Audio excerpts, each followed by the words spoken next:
So I'm just putting new strings on my Gibson Les Paul Junior. Every guitar is a little different. Today we're going to do electric guitars.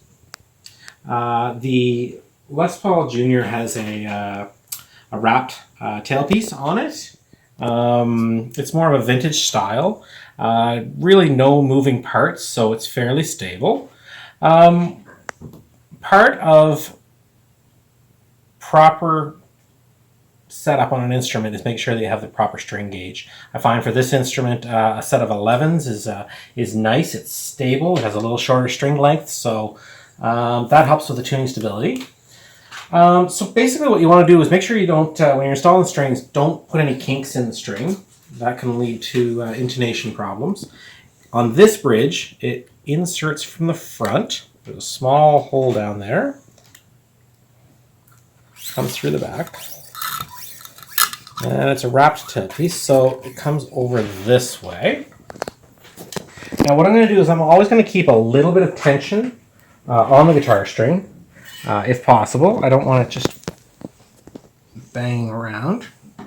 So what I do is I turn my tuner so that I have a straight shot through the string tuning machine.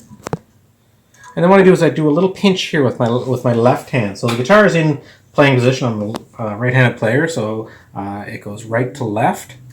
So I pinch with this hand here.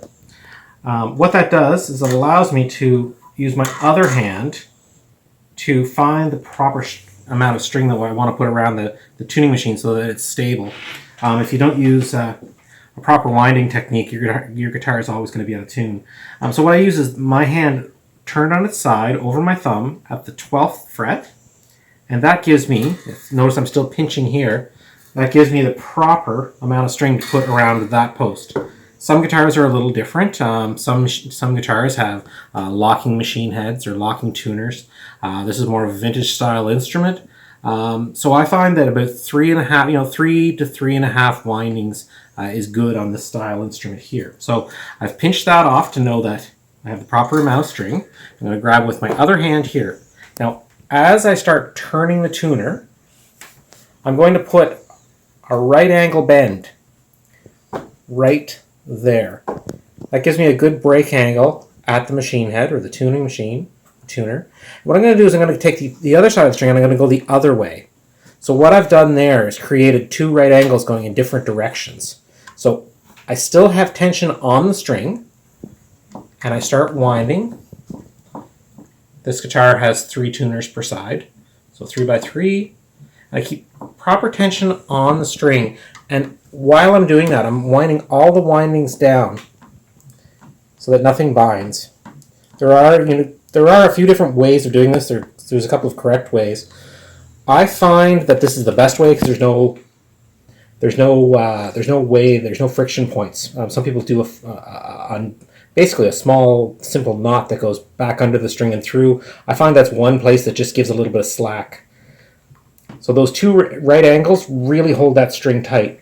Now you make sure that you wind down the post, still keeping tension on. Once there gets to be a little bit of tension on the string, you just make sure that it's in the right string slot.